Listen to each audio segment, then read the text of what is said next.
Few things on the internet confuse, befuddle, and bewilder me more than the insistence that some people have that Taylor Swift and Karlie Kloss are still an item.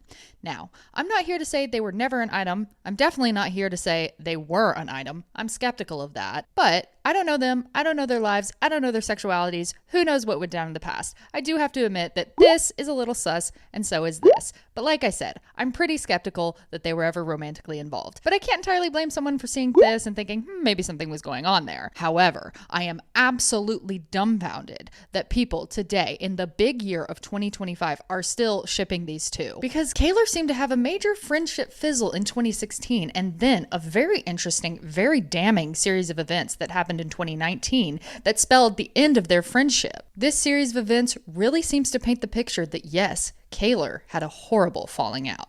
Before we jump in, hi, I'm Cam. I've been covering Taylor Swift and pop culture and gossip on my podcast, What I Will Say, since 2020, and now I'm bringing my show on the road to YouTube, so make sure and check out my other videos, check out my blog, check out my podcast, and treat yourself to a fun little new YouTube animation that they give you when you subscribe by clicking subscribe below. Okay, moving on, let's get to the tea. Taylor Swift and Karlie Kloss, for years, they were bestie ghouls. They seemed to adore each other, so much that, like I said, some people insist they were more than besties. They met in late 2013 at the Victoria's Secret fashion show, and what followed was a flurry of adorable pap walks, what seemed to be genuine displays of friendship, and one very suspicious outing with a daisy. But for everyone's favorite blonde besties, things seemed to cool off in the fall of 2016. They had been hanging out as usual, but on October 31st, 2016, Taylor threw a Halloween party that Karlie seemed to skip, and then on November 7th, Lorde threw a birthday party that both Karlie and Taylor attended. This will be the last time they are seen together in public for 18 months. I do believe they both privately attended Gigi Hadid's birthday party in 2017. I'm sure they were still somewhat in touch. Karlie was chosen to present Taylor an award at the 2017 CMAs for her song Better Man. Like, they definitely seemed like they were still completely cordial and friendly. Who's to say there weren't texts, private hangouts, phone calls? Karlie did certainly make a point to keep interacting with Taylor's social media, so maybe they were still on decent terms. I will say one thing that's a little suspicious is that since November of 2016, Taylor has only liked 2 of Karlie's Instagram posts. This one she liked a couple days after Lorde's birthday party when Karlie was hosting the AMAs. She obviously used a picture of Taylor to promote that, and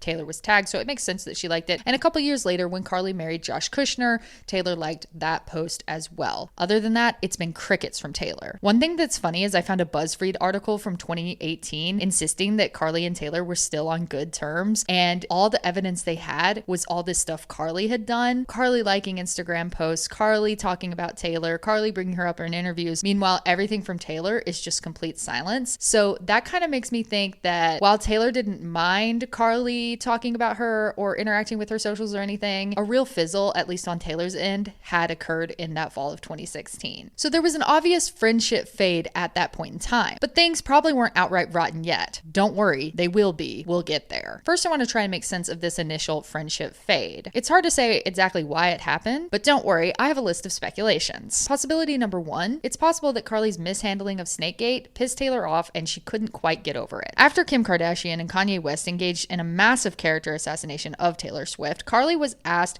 by the Sunday Times Style magazine if Kim Kardashian was a good person, and Karlie, unfortunately, was not prepared for this question. She seemed to scramble to find an answer. The magazine reported Karlie's answer as this. She said, quote, you know,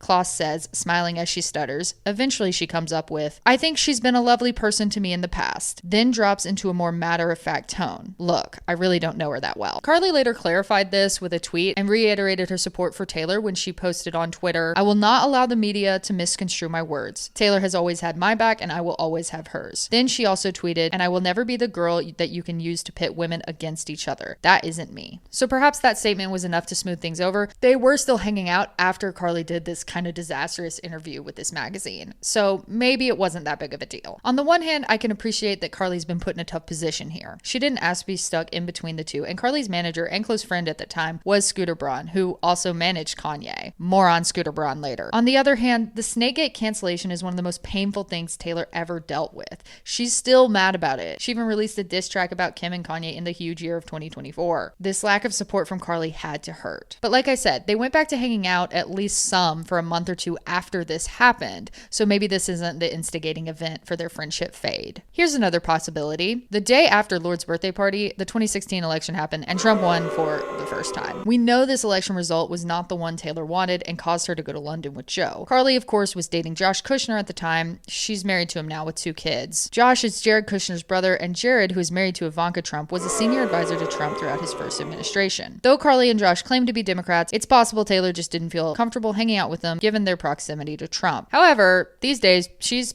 pretty fine with hanging out with MAGA Brittany Mahomes, so maybe that wasn't the issue, or maybe it felt like more of an issue back then, and Taylor doesn't care about things like that anymore. Hard to say for sure. But let's get to possibility number 3. This is my favorite one because it's the juiciest, and I also find it to be actually the most believable. I think it's possible that Karlie Kloss and Joe Alwyn, Taylor's new boyfriend at the time, did not get along. Karlie allegedly followed Joe on Instagram back in 2017. A nice gesture. However, Joe never followed her back, and later in 2018, Karlie unfollowed him. This is pretty interesting to me, since Taylor describes Joe as being high above the whole scene, while Karlie, bless her heart, she is the scene. She's never been above the scene in her life. And that's not a bad thing, but it certainly seems evident that Karlie and Joe lead a very different type of lifestyle. Joe is, of course, very progressive and low-key, and Karlie claims to be progressive, but she does rub shoulders with the least progressive people on the planet. I found a little bit of gossip from UK tabloids that I think might have some credibility. Now let's keep in mind, you've got to take a huge grain of salt when it comes to tabloid gossip, but I will say, another UK tabloid, The Sun, had the inside track and scoop on Taylor and Joe. Some people even think Karlie's the one who was leaking information to The Sun, because they knew her and Joe were together before anybody else did. So this is from a UK tabloid called Grazia Daily. The headline reads, "Taylor moves in with Joe. Is this the end of her squad?" I'm sorry, the old Taylor can't come to the phone right now. Why? Because she's gone to ground since, quote unquote, practically moving in with her British actor boyfriend, Joe Alwyn. That's according to the singer's friends, who claim they've barely heard from her in recent months. Last week, it was reported that Taylor's relationship of over a year with Joe has gone from strength to strength, and she spends so much time at his Crouch End house, they're practically living together. And it's said to have made Taylor neglectful of her famous squad. Speaking last week on the condition of remaining anonymous, one high-profile former member of her clique exclusively told Grazia, "Celebrity friendships are weird. You don't see each other for forever, and you accept that, but Taylor's gone off grid in a big way since meeting Joe." The friend also claimed that Taylor has ruffled feathers by asking squad members not to publicly comment on her. Quote, "I even heard about people getting requests not to mention her in interviews. It's hard when that's all you're asked about, but Taylor is hypersensitive. I guess you have to be high maintenance to become the biggest pop star in the world." This is really interesting. We know Karlie was being asked in interviews about her and Taylor, and we know Taylor was trying to stay out of the public spotlight due to the rep era, Snakegate, and all of that. So while, like I said, it's always good to take a big grain of salt with gossip, this article in particular does seem like it's sort of supported by things that were happening in real life, such as Taylor going to ground during the rep era. Also, the fact that she moved in with Joe. We later got all this evidence that, yes, they were holed up in London in a house.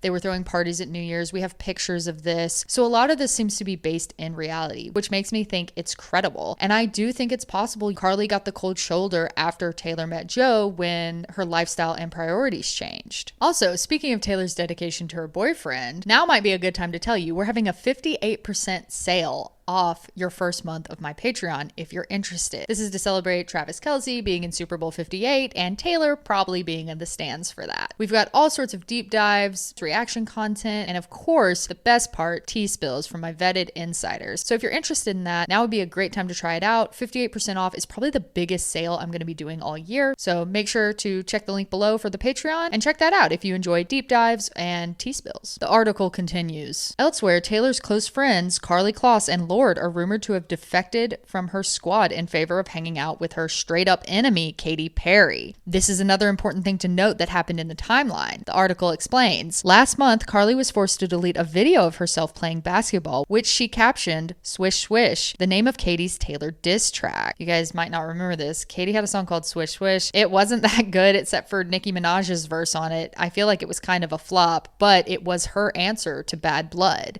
And Karlie posted a quote from the song right after it came out. Now, I will say, you could just say swish swish because Karlie posted like an athletic basketball type video and maybe it's just a coincidence, but it's hard to say for sure because, as this article points out, Karlie was then spotted at dinner with Katy, causing fans to flood her Instagram with rat emojis. So while it's hard to say for certain if this article is credible, I do think this was some insider, some squad member Could have even been Karlie herself spilling some tea when they got asked by a tabloid about what's been going on with Taylor. So I find option number 3 most likely, but you guys please sound off in the comments. Which one do you think is the most likely? Did it have something to do with Kim Kardashian and Snakegate? Was it fallout from the 2016 election? Or maybe Karlie and Joe just didn't get along? And as Taylor continued to dedicate herself further to Joe, there was less room for Karlie in her life. Whatever the reason, I think we can all agree some kind of friendship fizzle or fade happened in the fall of 2016. But it gets worse. I do have to note that in 2018, Karlie went to Rep Tour in Nashville, Tennessee, and was invited backstage for Taylor. They took some pictures together, posted to Instagram. So it seems like things are okay. Some Swifties noticed, however, Abigail, one of Taylor's oldest friends, posted a picture with Taylor that night too, with the caption, "Here's to my real friends." Although this is just a lyric from one of the songs off Reputation, some people took this as a shady dig at Karlie, saying that maybe Abigail was indicating that Karlie wasn't one of the real friends.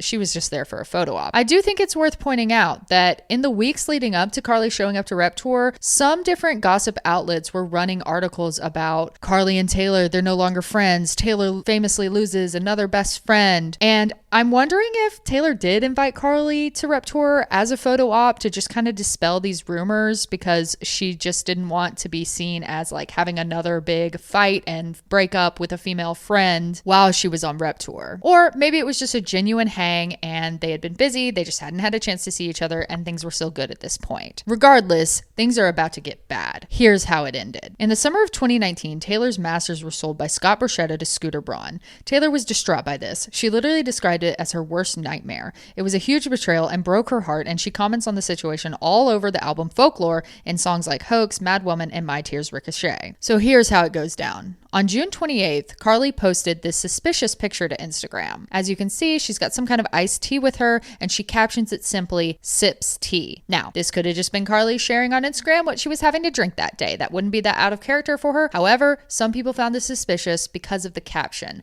"Sips tea," almost as if she has a secret, some tea is gonna spill, something big is about to happen. I'm not gonna sit here and say this is definitely related to the Masters heist, but I think we can at least all agree that the timing on this picture and the caption specifically is a little suspicious. Anyway, on June 30th, the sale of Taylor's Masters is announced, and Taylor posted a Tumblr about how hurt she is. On July 3rd, Perez Hilton, who is a complete scumbag and troll, but yes, he does get good tea from time to time, posts a video saying that Karlie betrayed Taylor to Scooter. Y'all know for a while now I've been saying that Karlie Kloss and Taylor Swift had a falling out. They've pretended like they haven't, but they aren't close like they used to be. They don't hang out like they used to be. And the reason is Scooter Braun.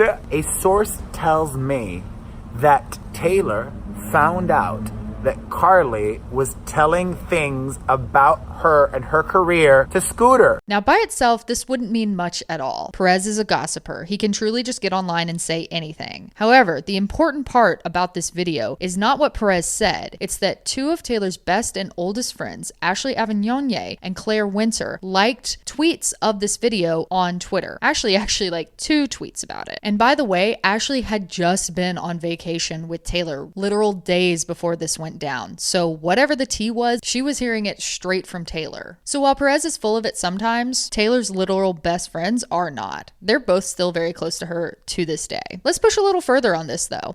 How could Perez have known? Well, obviously he is keyed in. He knows lots of people in the industry and he could have heard this from anyone. But one thing I found interesting on a rewatch of Taylor's documentary, Miss Americana, a couple years ago was this scene. Perez Hilton just posted, "Note how Republicans are attacking Taylor Swift's intelligence instead of her ideas.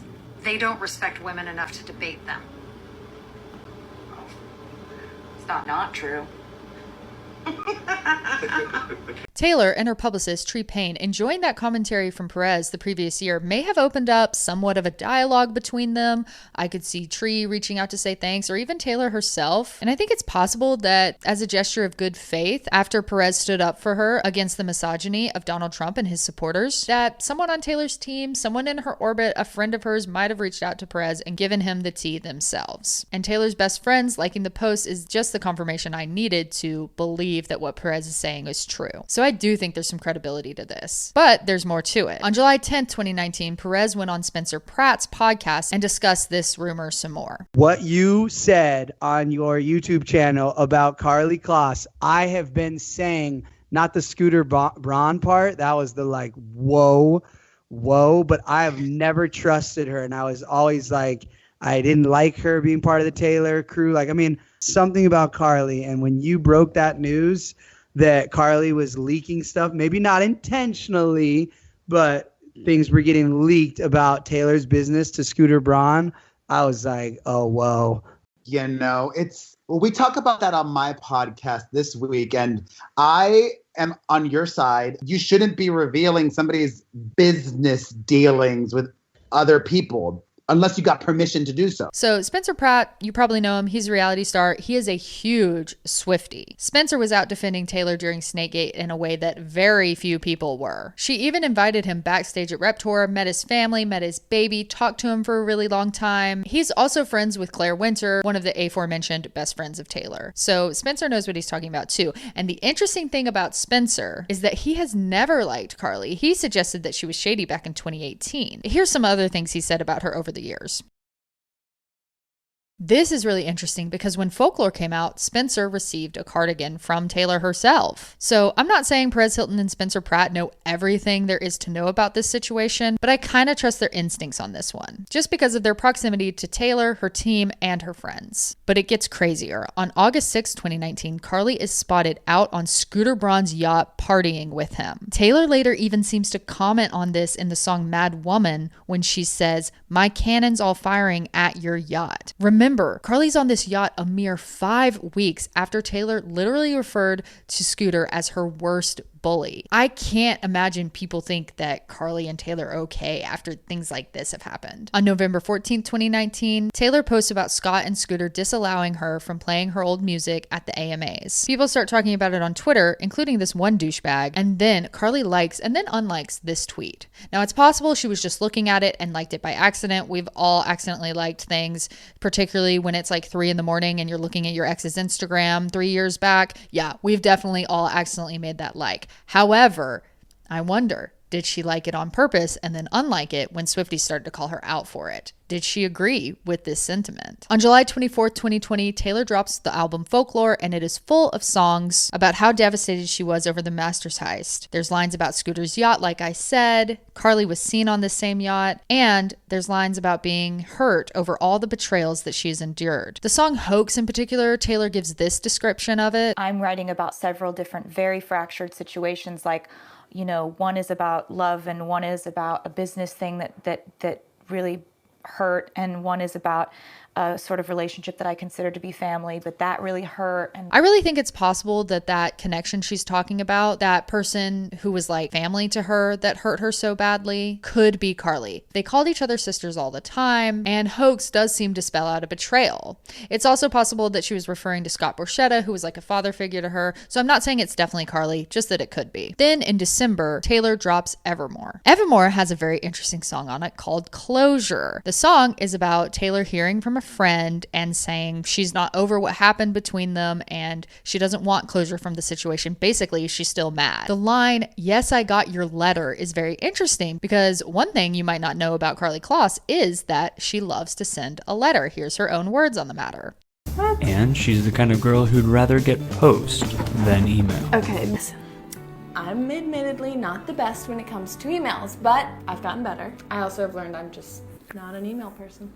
It's okay. You need me, don't email me. So Closure could be about Karlie. I've seen some people speculate that Closure could be about Kim Kardashian. Like maybe she reached out to her and tried to make things better. I don't really think this happened. And even if she did, I don't think Kim is someone Taylor knew right to the bone. And Closure has the lyric, "It cut deep to know ya right to the bone." I don't think Taylor ever knew Kim Kardashian right to the bone. They were never close. Karlie was Taylor's literal best friend in the world. So I actually think you can make a pretty strong case for Closure to be about Karlie. But then on December 28th, 2020, the bonus tracks for Evermore leaked, including the song It's Time to Go.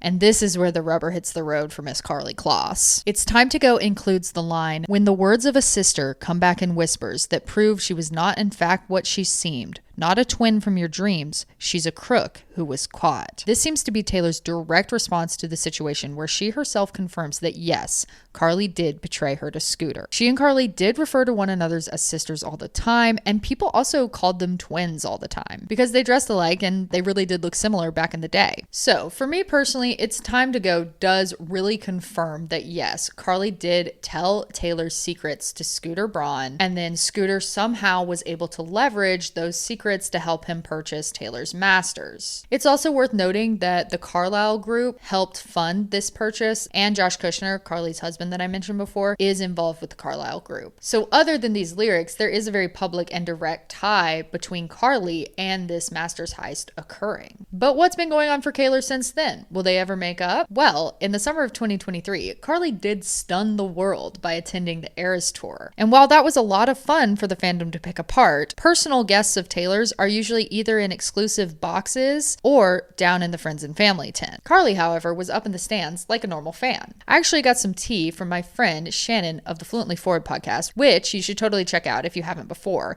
that Karlie had just tagged along with a friend for his birthday, and she wasn't there as a guest of Taylor's, but it wasn't some huge deal, but it certainly wasn't a big reuniting of Karlie and Taylor. This makes sense to me, since back when Karlie and Taylor were on good terms, Karlie was either backstage getting photo ops with Taylor, or on 1989 tour, she was actually on stage. So this idea that she just went with a friend, she wasn't a guest of Taylor's, and there was no big makeup makes sense to me. Once I got this tea, I predicted we would not see them out and about, they would not go for a pap walk, we would not get them out to dinner or anything like that, and I was right. I'm inclined to believe this. And if you want to know more about tea that I've spilled and how I've had sources and that sort of thing, check out this video because I go into some of it there. But yeah, moving on. With Karlie being shunned, even at Eras Tour, it does show what a stark difference there is in their relationship now compared to how it used to be. Then a little over a year later, in September of 2024, Karlie and Taylor happened to be at the same wedding. Taylor was a guest of the groom, Lee Foster, who owns Electric Lady Studios, which is a studio where Taylor records her music, and Karlie was a guest of the bride, Karen Elson, who is a model who Karlie probably knows through the fashion industry. Although Kaylor started out as a bang, it's barely a whimper now, and the two didn't even pose for a photo at the wedding, and there were no reports of them saying hello to one another. So what could be next for Kaylor? Well, every year I sort of have to predict that we might get a photo op of them. Taylor, of course, seems really hurt by what Karlie did, whatever it was, but Taylor has also been known to get over a feud. She forgave Kanye the first time he screwed her over, she made up with Katy Perry, and even just a few days ago at the Grammys, she was seen talking to Olivia Rodrigo's boyfriend, and Olivia actually liked a tweet about Taylor after that event. So Taylor can definitely move past a disagreement with someone if she really wants to. It's always possible that Taylor and Karlie will make up, and every year I kind of just throw a prediction out there that yes, we'll get a photo of them. They'll say hi to one another. The most interesting thing I find about this feud though is how low key it was, that a lot of people don't even know it happened.